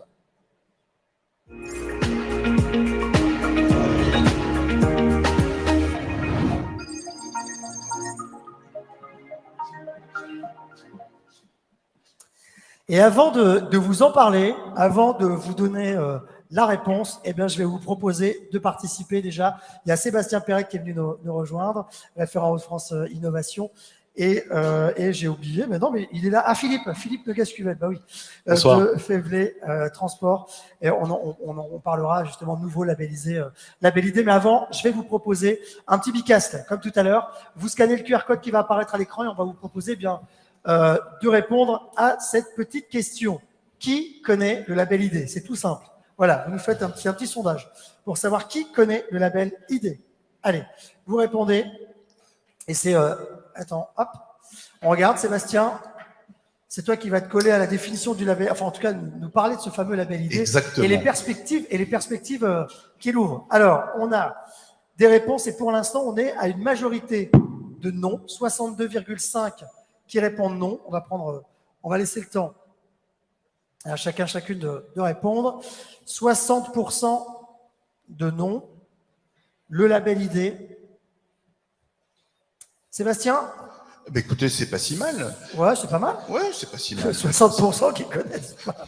Non, mais parce que c'est nouveau et puis. Ouais. Je dirais plutôt que c'est 40% qui connaissent au final. Ouais. C'est ça qui est intéressant. Donc oui, c'est le label ID. Alors c'est quoi? Alors pour vous en parler, donc je vais parler un peu de la genèse. En fait, ça répond tout simplement à un besoin qui nous est revenu, notamment par rapport à un décret du 24 décembre 2018, pour être très précis, concernant les achats innovants. Donc en fait, ça permettait, si vous voulez, aux acheteurs publics de pouvoir déroger aux obligations de passer par l'appel d'offres pour les achats innovants inférieurs à 100 000 €. Et donc la difficulté pour ces fameux acheteurs, c'était de pouvoir déterminer, dans le cadre des achats innovants, ce qu'est une solution innovante. Et puis bien évidemment pour les entreprises souhaitant travailler avec ces acheteurs, de pouvoir attester que leur solution est innovante. Donc, dans cette idée-là, en fait, le HDFiD s'est associé avec l'AFNOR, numéro 1 de la certification en France, pour créer le label Innovation Durable. L'idée du label, en fait, si vous voulez, c'est de pouvoir attester qu'une solution est innovante et durable, et notamment, en fait, de pouvoir, pour que ce soit pour une solution produit ou pour un service. Alors comment ça se passe concrètement la labellisation? En fait, l'AFNOR va se baser sur des critères objectifs et factuels pour définir si une solution est innovante et durable, bien évidemment. Alors l'aspect durable est hyper important pour nous. On va bien évidemment contrôler que l'entreprise a pris en considération ces notions de développement durable, en prenant en compte les aspects environnementaux, sociaux et puis écologiques, bien évidemment. L'autre aspect aussi de l'aspect durable qui est important pour nous aussi, c'est de pouvoir vérifier que la solution portée par l'entreprise va permettre aussi une pérennité sur son marché. Donc ça, c'est extrêmement important. Donc il faut qu'il y ait une cohérence avec le marché, c'est ça? Qu'elle réponde à des critères de préoccupation durable, c'est ça? Tout à fait. Innovantes. Tout à fait. Et qui répondent à un besoin. Oui, bien évidemment. L'idée, c'est de ne pas innover sur un marché qui n'existe pas. S'il n'y a pas de marché, il n'y a pas d'innovation. Donc, on va bien évidemment vérifier que la solution va s'inscrire sur un temps long et que ça va permettre aussi d'assurer la pérennité financière de l'entreprise. C'est surtout ça aussi qu'on va mesurer. Bien évidemment, grâce à ça, ça va permettre aussi pour les labelliser, de pouvoir rassurer leurs partenaires, rassurer leurs clients, de rassurer les acheteurs. Et c'est aussi un autre avantage qui est surtout important, c'est de pouvoir aussi se différencier sur son marché. Quand on est labellisé, ça permet bien évidemment d'avoir un avantage par rapport à ses concurrents et ça va attirer bien évidemment des clients et par ce biais-là, d'avoir un effet de levier, notamment sur la croissance de l'entreprise. Ouais, c'est Philippe qui va pouvoir témoigner, c'est un récent labellisé Innovation Durable. Philippe, tu représentes la boîte Faivelet Transport, boîte de transport. Alors, comment une boîte de transport, elle se retrouve à mettre en place une innovation et comment elle se retrouve à être labellisée? Qu'est-ce qui s'est passé? Alors, du coup, Faivelet Transport n'est pas dans le transport, mais dans l'équipement ferroviaire. Okay. Donc, on change de domaine, du coup, par rapport à ce qu'on a pu entendre juste avant. Donc, un nom très différent. On est dans le business to business. Donc, on conçoit, on fabrique et on livre et on maintient également des équipements pour les trains. Donc, des équipements, concrètement, des systèmes de freinage, des pantographes, des portes, de l'électronique embarquée, donc beaucoup de composants en fait qui constituent un train aujourd'hui sont fabriqués, conçus par Faivelet Transport. Donc c'est un groupe, on fait partie du groupe Wabtec, qui est un groupe très important au niveau mondial, puisqu'il pèse plus de 8 milliards de dollars de chiffre d'affaires. Et le groupe Faivelet Transport en France, c'est plus de 2000 salariés sur des sites dont un à Neuville-en-Ferrain, à Amiens. Et donc sur le site d'Amiens, on a donc travaillé sur une innovation New Brake Station. New Brake Station, exactement, donc qui est une unité de frein. Donc c'est quelque chose d'un peu plus obscur, je pense, pour vous, puisque ce sont des produits que vous ne voyez pas au quotidien sur les trains, mais qui sont non moins essentiels, puisqu'ils Ils permettent de les vous... freins, les trains, ça permet d'arrêter les trains. Ouais, voilà, ça, donc c'est pas mal. voilà, c'est mieux quand ça marche. Ouais, si on veut qu'ils soient à l'heure. Exactement. Donc voilà, on est dans ce domaine-là. Ouais. Et le site d'Amiens est centre de compétences sur le freinage. Voilà, donc on fabrique des freins pour les TGV, les TER, les métros, les tramways. Et donc, il y a ce New Brake Station. Qu'est-ce qu'il avait d'innovant, ce système de freinage, pour le coup? Alors, il est innovant sur deux grands aspects. Le premier, on a donc sur cette unité de frein cherché à vraiment la rendre la plus compacte possible, puisqu'en fait, la grande problématique dans le ferroviaire, il y a deux grandes problématiques. Trouver de la place dans les trains modernes pour pouvoir mettre des équipements, en particulier le frein, puisqu'en fait, les constructeurs de trains que sont Alstom, Siemens, CAF, pour n'en citer que quelques-uns, vont chercher à maximiser le nombre de passagers par train, puisque c'est ça que demandent les opérateurs comme SNCF ou d'autres d'ailleurs. Donc pour nous, équipementiers, moins de place pour pouvoir mettre les mêmes produits. Donc déjà une contrainte extérieure forte pour innover, ça c'est bien. Est-ce qu'on veut optimiser la place à bord? Absolument, tout à fait, ouais, tout à fait. On veut embarquer plus de passagers que c'est normal. Mais on veut pouvoir arrêter les freins. Donc, qui dit plus de passagers, dit aussi besoin de freins plus. Ben voilà, exactement. Parce qu'il y a l'inertie aussi. Voilà, il y a plus de masse, il y a parfois plus de vitesse, et il faut arrêter de manière tout aussi fiable. Et donc forcément, ça nous stimule pour innover et pour rendre les unités de train plus compactes. L'autre élément, problématique de poids, mais aussi dans une perspective environnementale, on cherche à faire en sorte que les trains soient les plus durables, donc c'est-à-dire économes en énergie. Et donc, pour y arriver, vous devez baisser le poids au maximum des éléments constituants. Et donc, c'est un autre élément. Et donc, pourquoi New Brake Station est innovant? Tout simplement parce qu'on répond à ces deux défis. On vient rendre l'unité de frein compacte avec un système très révolutionnaire au niveau du frein de parking. C'est un peu technique, mais voilà. Donc, ça nous a permis de gagner beaucoup de place. Et l'autre élément, c'est qu'on a embarqué des matériaux légers, donc des matériaux qui, jusqu'ici, n'étaient pas utilisés pour ces unités de frein. C'est quoi le rôle que va jouer ce label dans votre innovation? Qu'est-ce qui va permettre? Parce que là, ce qui nous intéresse, justement, alors, on a vu que c'était innovant, on a vu que c'était durable. Encore une fois, il faut mettre ça en catapulte. Alors, ça sert à quoi le label? Alors là, on est dans un monde vraiment différent. Donc, le business to business, équipementier, c'est extrêmement obscur. C'est-à-dire que les relations jusqu'à aujourd'hui en termes d'innovation, elles sont principalement entre bureaux d'études. Et c'est comme ça que ça fonctionnait, que ça fonctionne encore un petit peu aujourd'hui. Mais le diagnostic qui a été celui de Faivelet Transport et du groupe Webtech a été de dire, aujourd'hui, nous avons un grand nombre d'innovations qui ont eu un impact fort sur le caractère durable des trains modernes. Donc, il est extrêmement important qu'on puisse justement faire connaître ces capacités, ces innovations à l'ensemble du grand public et en particulier aux donneurs d'ordre publics, puisque derrière chaque commande de train, vous avez généralement un donneur d'ordre public. Et c'est important que chaque appel d'offres prenne bien en considération ces éléments d'innovation, ce qui est peu le cas aujourd'hui, il faut être honnête. Les appels d'offres sont assez réglementés avec une tendance quand même à surpondérer les prix. Ce que tu veux dire, c'est que les labels, pour l'instant, ne sont pas un critère. Eh bien, jusqu'à aujourd'hui, non, mais ce qu'on a trouvé vraiment, exactement, et ce qu'on a trouvé très intéressant dans la démarche label innovation durable, c'est précisément de rendre en fait visible pour les donneurs d'ordre le caractère innovant d'une innovation qui, pour autant, n'aurait pas été vraiment visible par le grand public. Et donc ça, pour nous, c'était vraiment très intéressant. Ouais, faut arriver à se démarquer dans un univers où finalement c'est hyper réglementé. Absolument. Voilà, il fallait arriver à dire ok, il y a ce petit supplément, il y a ce petit supplément d'âme. Oui. C'est ça. Et je vais vous donner un autre exemple. On a parlé beaucoup du plan de relance ferroviaire dans les derniers mois, avec un accent très fort qui a été mis sur le train à hydrogène, qui est une super innovation.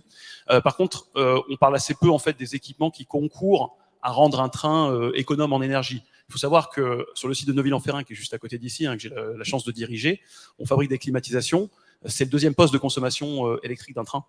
C'est-à-dire que quand vous voulez réduire vraiment de manière conséquente la consommation électrique d'un train, évidemment, vous travaillez sur la traction, donc en l'occurrence, l'hydrogène apporte une solution par rapport à des combustibles, fossiles, mais vous devez aussi travailler sur la climatisation, et c'est ce qu'on apporte, nous, avec des innovations qui ne sont pas du tout dans le domaine du freinage pour le coup, mais qui sont dans le domaine des climatisations et de l'efficience énergétique. Je reviens au label, mais est-ce que ce label, on peut dire qu'il a un rôle d'accélérateur, il va avoir un rôle d'accélérateur pour le coup, là, pour vous? À l'échelle du ferroviaire, oui, sachant que l'accélération dans le ferroviaire, venant du freinage, c'est un peu compliqué, mais blague à part. Non, parce que là, du coup, il était parti déjà dans ces locomotives. Mais non, mais le label en général, Non, oui, le label en général, pour nous, c'est vraiment donner effectivement, passer un message fort sur le fait que ces innovations sont connues par les donneurs d'ordre publics et donc pourront demain accéder à des marchés. Et on veut, en fait, si vous voulez, faciliter l'accès au marché via ce label, c'est clair. Sébastien? Oui, donc en effet, ça permet une mise en lumière, ça permet bien évidemment de pouvoir rayonner à une autre échelle. C'est ce que je disais tout à l'heure, ça permet d'avoir un avantage concurrentiel sur son marché. Quand on est labellisé, c'est toujours mieux que ne pas l'être. Pour faire simple, alors ça paraît on s'est distingué en fait finalement. Exactement. Et puis ce qui est pas mal peut-être aussi en concourant à des labels, c'est que ça nous permet de nous recentrer finalement sur notre propre projet. C'est-à-dire que ça permet de faire un petit peu le point aussi sur le projet, Philippe. Oui, tout à fait, je rebondis parce que c'est vrai que ça a été un exercice extrêmement stimulant. Ouais. Ça nous a permis en fait de reposer des questions qui étaient à l'origine du projet, mais qu'on avait un petit peu perdues, qui étaient comme acquises et qui étaient devenues un peu des leitmotivs sans vraiment de valeur. Et en fait, le fait d'avoir été challengé par les équipes HDFID et également par la FNOR, ça nous a fait reposer des questions qui sont stimulantes et qui du coup remettent en perspective le projet. Benoît, tu as traversé ça aussi? On remet un petit peu les choses à plat d'une certaine manière? Sur la labellisation? Ouais, sur les appels à projets, ça permet de remettre tout à plat en fait, c'est pas mal? Ouais, notamment nous, beaucoup les concours, on a fait, et qui nous ont beaucoup préparé, la campagne de crowdfunding dans un premier temps qui permet de structurer l'idée et de se dire ok, c'est quoi le message que je veux faire passer, jusque nous, le gros concours l'année dernière de la Fabrique Aviva qu'on a remporté et qui était une subvention de 60 000 €. Donc, pour une structure de notre taille, c'était conséquent, mais c'est toutes ces préparations avant qui ont fait que ça a été possible. De se reposer pour réécrire d'une certaine manière, vous l'avez vécu même en B2B, c'est de se reposer pour réécrire le pitch, en fait, en quelque sorte, de l'histoire qu'on veut raconter et de quelle manière on pense que c'est une innovation utile. En fait. Absolument. Ouais, c'était ça, et ça nous a amené justement à développer des supports vidéo, à faire des choses que dans l'industrie, on n'est pas tellement, dans l'industrie, particulièrement dans le B2B, on n'est pas forcément amené à faire de manière très... très fréquemment, quoi. Alors, c'est peut-être un milieu particulier, mais c'est quoi les freins qui sont avancés? C'est quoi les freins qui sont... C'est marrant pour une innovation autour d'un système de freinage, mais c'est quoi les freins qu'on rencontre? Alors, clairement, sur les freins, une des difficultés, c'est toutes les problématiques d'homologation. Donc, évidemment, ça prend beaucoup de temps. Donc, quand vous disiez accélérer, nous, oui, on veut accélérer, mais on sait parfaitement qu'il va falloir effectivement respecter toutes ces phases d'homologation qui peuvent être longues. Le POC, extrêmement important. Pour nous, dans le ferroviaire, c'est vraiment le meilleur moyen de pouvoir embarquer à long terme sur une technologie, c'est de pouvoir déployer un premier POC, donc un premier prototype sur train, avec des essais en service, et en particulier pour des produits qui nécessitent des homologations comme les freins. C'est un passage obligé. Comment on fait un essai en service si on n'est pas homologué? On pourra pas... Vous avez des tests préalables, en fait. Voilà, vous avez des tests préalables qui font que effectivement l'opérateur est beaucoup plus confortable à introduire la technologie de manière ciblée sur des trains qui sont suivis, de sorte à ne pas prendre de risques. On va aussi voir une nouvelle... c'est une vidéo qu'on va voir, Sébastien, je te laisse oui, tout à fait. proposer ça. Donc c'est un des premiers labellisés chez nous, donc on va le découvrir ensemble. Alors, j'ai juste, avant qu'on voit la vidéo, parce que je vois la question là, des internautes sont très intéressés pour échanger avec vous. Comment faire? Alors, c'est très simple. Vous pouvez me contacter via le site HDFID. Donc, n'hésitez pas en fait à vous connecter sur le site internet, tapez HDFID et vous aurez tous les éléments pour nous contacter. Alors, pour le label innovation, on a aussi un site dédié à ça. Donc, vous tapez le label innovation durable et vous allez tomber sur notre site et vous aurez la possibilité de rentrer dans un questionnaire. Et vous allez voir, en fait, ce qui est intéressant, c'est que moi, je reçois une information en push sur mon ordinateur et je prends contact avec vous. Alors, il y avait Hauts-de-France Innovation pour cette question du label, mais il y avait aussi Sloan, parce qu'on me dit en régie qu'il y a donc beaucoup d'internautes qui sont intéressés pour échanger avec vous. Comment ils peuvent faire? Ils ont peut-être, tu vois, parce que vous avez de la matière première, il y a peut-être des gens qui ont envie de peut-être avoir accès à vos matières premières, peut-être réfléchir avec vous à une innovation. Comment ils peuvent faire? Comment ils faire pour me contacter? Ouais, comment c'est la question. Comment je peux faire? Ma page LinkedIn. 06 0. J'ai une page LinkedIn. Sloan Simoneau. Ouais, Sloan Simoneau sur LinkedIn. N'hésitez pas. Big Green. Voilà, et puis peut-être ne pas hésiter aussi à pousser la porte du garage. C'est une question sur l'innovation, c'est pousser le garage. Venez boire un café au garage. Exactement, c'est un lieu public, voilà, donc venez au 34 boulevard Carnot, vous serez bien accueillis. Ouais, super accessible, il y a du parking, donc n'hésitez pas à y aller. Sébastien, on va passer cette vidéo qu'on va voir. C'est avec plaisir. Havre. C'est ça. Allez, on regarde et puis on commente juste après.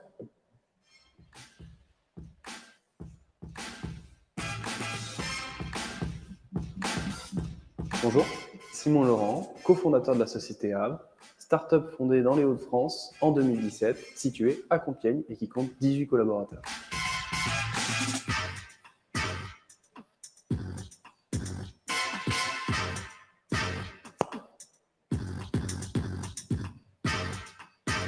Chez Havre, on a développé une innovation qui est un contrôle d'accès, une serrure connectée pour les professionnels.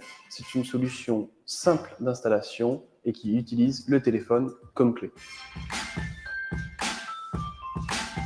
Aujourd'hui, notre enjeu chez Havre est un enjeu d'accélérer la commercialisation du produit au travers de 2 promesses clientes. Le premier, c'est d'installer une solution de contrôle d'accès sur n'importe quelle porte en 5 minutes. Et la deuxième promesse, c'est que votre téléphone devient la clé. Aujourd'hui, notre développement il se concentre sur 4 cas d'usage spécifiques, donc que ce soit dans l'industrie, sur toutes les infrastructures, que ce soit des transformateurs électriques ou des antennes de télécom, aussi bien pour des entreprises, des petites entreprises qui n'ont pas envie d'investir dans un gros système de gestion d'accès, ou même des entreprises qui servent juste à digitaliser l'accès, et on fait également des collectivités. On axe notre développement commercial sur ces 4 cas d'usage, et on a constitué un réseau de 20 partenaires sur toute la France et commençons à développer l'international à travers l'Espagne et l'Angleterre. En 2018, on est lauréat EDF Pulse et suite à ce premier prix remporté, EDF suggère la labellisation innovation durable. L'intérêt, donc, c'est à la fois le caractère innovant et le caractère durable. Innovant, toute la partie technologique, produit, inventif, et aussi toute la partie durable. Et dans durable, il y a la responsabilité sociale de l'entreprise, l'environnement, mais également aussi la pérennité financière. Tout ça, ça nous permet auprès d'acheteurs de les rassurer, et ça a notamment un très fort intérêt au niveau des collectivités, puisque ces dernières, aujourd'hui, grâce à ce label et au décret qui est passé, peuvent s'affranchir des appels d'offres. Le retour d'expérience qu'on a, et pas plus tard que ce matin, juste avant le tournage, j'étais avec Enedis, avec qui on est en cours de déploiement sur 9 régions à travers la France. Et grâce au label, on a pu affiner le produit pour être encore plus en adéquation avec leurs besoins. Donc c'est top et on va pouvoir continuer à progresser dans ce sens. Et on a aussi une très belle histoire qui est en train de se créer et qui se crée grâce au label avec une toute petite commune dans la Loire qui s'appelle Saint-Just-la-Pendue, où on les aide à gérer les bâtiments, à avoir de la visibilité dessus. Et le label innovation leur a permis de prendre la décision finale de s'équiper, puisque ça a rassuré sur la structure du produit, la solidité industrielle, mais également la pérennité financière de la société.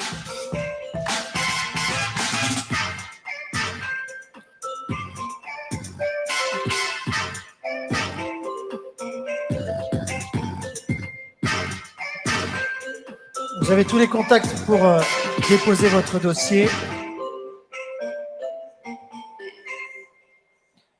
Sébastien, c'est un des exemples, ça cochait toutes les cases, là. Exactement, tout à fait. Comment ça s'est passé avec Havre? Comment vous avez bossé? Parce que là, on l'a vu avec ces problématiques, vous voulez répondre à une serrure connectée, des questions de sécurité, il y a plein de trucs, il y a plein de cases à cocher avant aussi. Si on veut s'adresser à des marchés publics, c'est compliqué. Oui, tout à fait. Donc, c'est toute la difficulté, en effet, de se baser sur des éléments factuels et c'est tout le travail que fait l'AFNOR. Alors, évidemment, comme a pu l'évoquer tout à l'heure Philippe, c'est un travail aussi important de la part de la société qui souhaite être labellisée, de pouvoir justement amener des preuves, des choses factuelles sur lesquelles on va pouvoir se baser pour pouvoir définir si la solution est innovante ou pas, si elle correspond bien évidemment à notre cahier des charges et si elle s'inscrit dans une notion de durabilité. Philippe? Non, je confirme, c'est effectivement très très intéressant d'avoir justement l'œil de l'AFNOR. Donc les labels, c'est une bonne idée en général. Clairement, très clairement. En plus, c'est très simple. J'ai pas rebondi, mais c'est vraiment extrêmement simple pour pouvoir postuler. On a eu des réponses en plus très rapides. Ouais. Donc la grosse crainte quand on se lance dans ce type de processus, on va perdre du temps. J'ai fait d'autres dossiers, ça peut être beaucoup plus lourd. Là, en l'occurrence, non, c'est pas lourd. C'est vraiment adapté à des projets dont on veut accélérer le déploiement, clairement. Et puis, on l'a dit tout à l'heure, mais c'est aussi l'occasion de remettre les choses à plat, de réécrire son petit pitch, de revoir un petit peu où on en est, où on va. C'est vrai, de reposer les choses à plat, parce qu'on a la tête dans le guidon, on est là, on avance, on a des obstacles, on les passe, et puis à un moment donné, on va peut-être oublier certaines choses. C'est peut-être l'occasion de revenir là-dessus, Sébastien. C'est une bonne démarche aussi pour ça. Tout à fait. Ne serait-ce que pour ça aussi. Exactement. Voilà, permettre de se reposer un petit peu. Je vais vous proposer, avant de terminer ce plateau, de faire un petit tour de table de chacun d'entre vous pour celles et ceux qui nous regardent en quelques mots. Quel conseil on pourrait donner à un porteur de projet innovant, qui serait porteur d'un projet innovant, qui nous regarde là ce soir? Quel conseil d'étape on pourrait lui donner? Irvine. C'est un peu la conclusion de tout ce qu'on s'est dit aujourd'hui. Enfin, ce soir. Alors je vais pas essayer de synthétiser les débats de ce soir. Mais en un mot. Moi, je conseille une chose, il y a 3 dimensions à prendre en compte. On peut parler de beaucoup d'éléments rationnels dans l'innovation, de dire il faut un business plan, il faut une idée, il faut être carré, il faut tout structurer, etc. C'est hyper important, il faut le faire. Mais en réalité, il y a 2 autres dimensions qui rentrent en compte. Tout à l'heure, on a parlé de ténacité. Ténacité, c'est plutôt quelque chose de tripal, c'est dire faut y aller, quoi. Faut y aller. Ça va être un combat, donc faut y aller et faut être courageux, en fait. Donc ça, c'est le côté plus tripal de la chose. C'est des qualités intrinsèques, en fait, c'est ça? C'est intrinsèque, mais ça se développe, ça se travaille aussi. C'est des choses il faut être conscient de ça pour se dire, ok, j'y vais et il va falloir s'accrocher, quoi. Faut pas se désengager à la première difficulté. Donc ça demande d'être préparé un peu à ça, comme un sportif, beaucoup. Et puis la 3e, c'est une qualité de cœur, en fait. Faut aimer ce qu'on fait. Et donc, je pense que pour réussir un bon projet, il faut aimer ce projet, donc il faut lui donner beaucoup de sens et se dire je fais ça pour ça parce que ça me plaît, j'y crois, etc. Sinon, on n'est pas convaincant, en fait. Et donc, je conseillerais de ne pas être que dans la rationalité du projet, qui est hyper importante, mais aussi de mettre beaucoup d'énergie, de volonté et un peu de cœur, ou beaucoup de cœur. En tout cas, chez nous, on a la chance, attends 2 secondes, je vous en parlais tout à l'heure, les gens qui ont fait ça, c'est les passionnés. Et parce qu'ils sont passionnés de leur domaine, ils ont mis toute leur énergie. Tu aimes rencontrer des passionnés. Tu aimes quand on vient de défendre un projet qui est porté par des passionnés. Ça fait pas tout. Donc il faut les autres facettes, mais il faut un bon équilibre de tout ça. Ouais. Sloan, la passion, c'est important? La passion, c'est important, oui. Mais comme conseil, je donnerais la relation entre le groupe et la start-up. Tu parlais de rôle de grand frère tout à l'heure, mais je pense qu'il faut un facilitateur, un sponsor. On ne peut pas envoyer la start-up face au groupe, c'est une confrontation, c'est 2 façons de penser. Donc, il faut vraiment créer un lien entre les 2 organisations. La bienveillance, c'est ça? Oui. C'est un peu dans les 2 sens. C'est un peu ce que tu as fait avec la virgule pour le coup. Oui, moi et Ludo, le DG de Migreen, on accompagne la virgule, mais la virgule nous accompagne aussi dans nos réflexions au quotidien. Donc d'avoir une relation de grand frère, de mentor presque. Et une porte d'entrée aussi pour le groupe, pour la virgule. Je rebondis avec Benoît, tiens, pour le coup. Et oui, nous, c'est s'entourer. Et l'énergie, elle vient quand on est bien entouré. On parlait de ténacité. Quand on est tout seul pour l'avoir vécu, on en parlait avec Irvine. L'énergie, à un moment, elle chute un petit peu. Et l'énergie, elle revient quand on a du monde et qu'il y a du réseau et qu'il y a plein d'idées qui se créent. Ouais, parce qu'on passe par ces phases-là. Ouais, mais elles sont comme ça, mais elles sont surtout comme ça. Elles montent vers le haut quand il y a du monde autour. Et l'innovation, c'est rarement tout seul. Il faut être bien entouré. Et se rappeler qu'il y a plein de manières d'innover aussi, Benoît. Bastien, pardon. Oui, il y a plein de manières. Peut-être juste, alors, un peu en dernier mot sur ce sujet, c'est effectivement de mutualiser, de créer cet écosystème. Ouais. Mais nous, quand on a créé Garage, en fait, on a passé notre temps à entendre c'est impossible. Et au fond, tant mieux parce qu'on a réussi. Et je crois que c'est ce qu'entendent les porteurs de projets. Souvent, on leur dit ça. On leur dit c'est impossible. Personne ne l'a fait comme ça. Au fond, c'est peut-être bon signe quand on commence à entendre ça.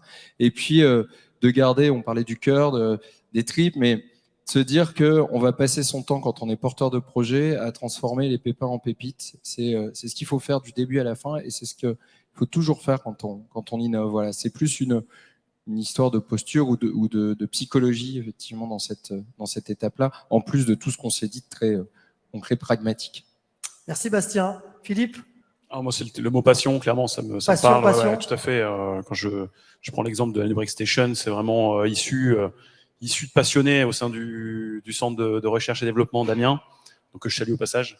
Mais ils ont été passionnés depuis le début. Et j'ajouterais, après, il y a ce côté un peu, il faut un peu de courage, c'est-à-dire qu'il faut se lancer, il faut accepter effectivement de confronter l'idée à la réalité du marché, à des feedbacks extérieurs qui peuvent pas toujours être positifs d'ailleurs. Ouais, parce que quand on prend une série de remarques en mode. C'est ça, parce que les passionnés, vous les connaissez, c'est clair, ils ont une idée, ils sont tout chousse. Mais c'est important d'avoir des feedbacks extérieurs, c'est important d'entendre d'autres voix. Passion, ténacité, j'ai retenu, mentorat aussi. Là, écosystème, écoute. aussi important, Sébastien? Alors oui, je vais rebondir sur ce que disait Benoît, sur le fait d'être accompagné. Souvent, le créateur peut se sentir isolé, se retrouver seul. Bien sûr. Donc, on a de la chance dans la région d'avoir un écosystème riche. Ce que j'invite à faire à tout bon créateur, c'est de ne pas rester seul et de pousser la porte d'agences comme la nôtre, comme HDFID, pour justement être accompagné, pour avoir aussi des réponses des fois à des problématiques qu'on peut se poser et d'avoir des conseils tout simplement. Et on porte en plus chez HDFID pas mal de dispositifs qui peuvent justement vous aider à booster votre innovation. Pousser la porte de HDFID. Exactement, bien évidemment. Par ça. On commence par ça, c'est pas mal, oui. Allez, merci beaucoup. Ce sera le résumé de ce plateau. Merci, merci messieurs, merci à vous de nous avoir regardés. C'est la fin de ce plateau. Les RRI, c'est que le début. C'est que le début. Et demain matin, on a rendez-vous. Allez, bonne soirée. À bientôt.